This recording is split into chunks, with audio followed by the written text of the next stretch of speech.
হলো শেখ হাসিনা সরকার, সাবেক শেখ হাসিনা সরকার, কিন্তু দেশ থেকে বিতাড়িত হয়েই সে স্বস্তির নিঃশ্বাস ফেলতে পারলো না। দেশ থেকে বিতাড়িত হলো, ভারতে গেল, ভারতে গিয়ে আশ্রয় নিল, কিন্তু আশ্রয় নিয়েও তার শেষ জীবন রক্ষা করতে পারল না। আমরা অবাক চিত্তে একটি বিষয় লক্ষ্য করি, এত বড় ক্ষমতাধর যার বিরুদ্ধে কথা বললেই তাকে ধরা হতো, তাকে বাড়িঘর ছাড়া করা হতো, জেলখানার ভিতরে ভর্তি করা হতো, নতুবা গুম, নতুবা আয়না ঘরের ভিতরে ফেলা হতো। এমন একটা ক্ষমতাধর রাষ্ট্রের স্বৈর শাসক এই ফ্যাসিবাদী শেখ হাসিনা বাংলাদেশ থেকে বিতাড়িত হয়ে ভারতে গিয়ে পলালো, কিন্তু তার শেষ রক্ষা হলো না। আমরা ভারতের বিভিন্ন গণমাধ্যম দিয়ে আমরা যতটুকু জানতে পেরেছি, সংবাদ মাধ্যম, গণমাধ্যমে যতটুকু জানতে পেরেছি, ভারতে গিয়ে যে অবস্থানে আছে শেখ হাসিনা, মহাবিপদ। ওর চাইতে জেলখানাও অনেকটা ভালো, ওর চাইতে জেলখানা অনেক ভালো। যে জায়গায় এই শেখ হাসিনা আছে সেখানে তাকে একটা গৃহবন্দির মধ্যে রাখা হয়েছে, গৃহবন্দী। অর্থাৎ ভারতের মানুষও শেখ হাসিনাকে পছন্দ করে না। শেখ হাসিনাকে যদি কোনো মতো পায় তাহলে সেখানেই তারা, এই ভারতের মানুষ তাকে নির্মমভাবে হত্যা করবে। এত বড় নিকৃষ্ট মানুষ যে তার নিকটস্থ বন্ধু প্রতিবেশী যাকে মনে করত, সবচাইতে শুভাকাঙ্ক্ষিত, সবচাইতে বেশি মনে করত ভারতকে, সে ভারতে গিয়ে আশ্রয় নিয়েও তার ঠাঁই হচ্ছে না। আমরা ভারতের পররাষ্ট্রমন্ত্রীর বক্তব্য আমরা শুনেছি, পররাষ্ট্রমন্ত্রী যে সমস্ত কথাবার্তাগুলো বলেছে, এতে দেখা যাচ্ছে যে শেখ হাসিনাকে যে কোনো মুহূর্তেই হয় তাকে বাংলাদেশে ফেরত পাঠাবে, নতুবা ভারতের ভিতরেই বড় ধরনের একটা দুর্ঘটনা ঘটবে।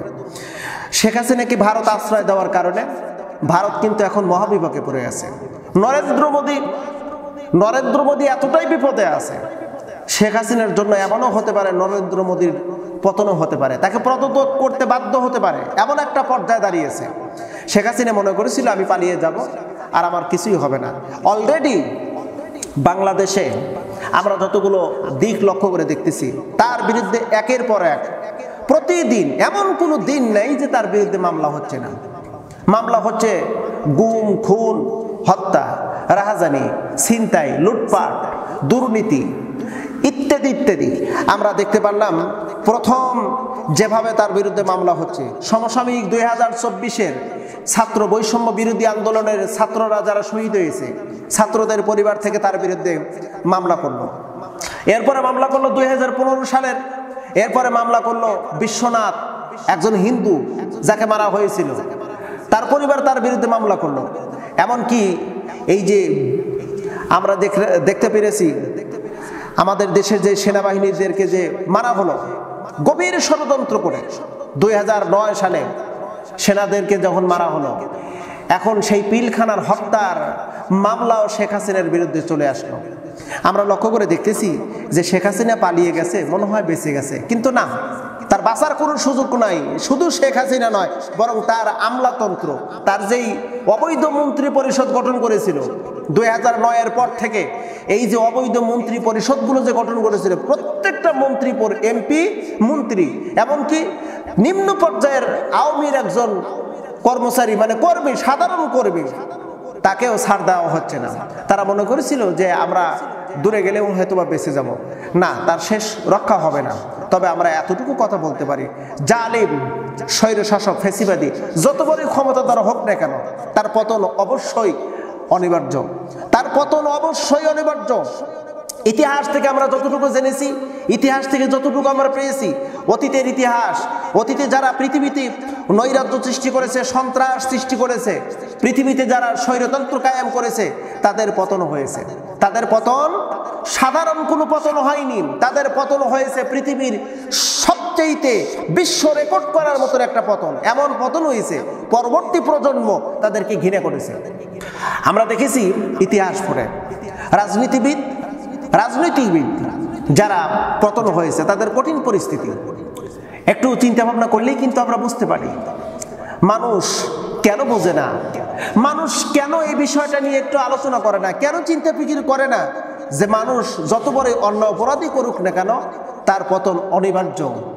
আল্লাহ সুবহানাহু ওয়া তাআলা এই ব্যাপারে বলেছেন, বান্দা খবরদার, ইন্না বাতাশা রাব্বিকা লাশাদীদ, তোমার রবের পাখরাও কিন্তু কঠিন পাখরাও। ও নবী, আপনার রবের পাখরাও কিন্তু কঠিন পাখরাও। আল্লাহ পাক ছাড় দেন, সুযোগ দেন, আল্লাহ পাক একটু সুযোগ দেন, ছাড় দেন, কিন্তু ছেড়ে দেন না। আল্লাহ পাক একটু অবকাশ দেন। নমরুদ, ফেরাউন, হামান, সাদিদ, সাদ্দাত, আবু জাহেল, আবুল আহাব, উতবা, সাইবা, ওয়ালিদ ইবনে মুগিরা, পৃথিবীর ভিতরে সবাই এরা জুলুম নির্যাতন করেছিল, কিন্তু এদের পতনও হয়েছে।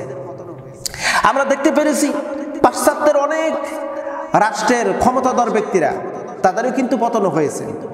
অতএব একটা জিনিস সব সময় লক্ষণীয়, যারা আজকে আমরা এই আমাদের চোখের সামনে এই নব্য ফেরাউন, নব্য হামান, নব্য নমরুদের পতন আমরা দেখেছি, আমাদের সংশোধন হতে হবে। আগামীতে যেন এমনটি কাজ আর সম্ভব আমাদের দ্বারা না হয়, আমরা যেন এমন করে কোনো নৈরাজ্য সৃষ্টি না করি যার কারণে আমাদেরও পতন হবে এই স্বৈরাচারীর মতন।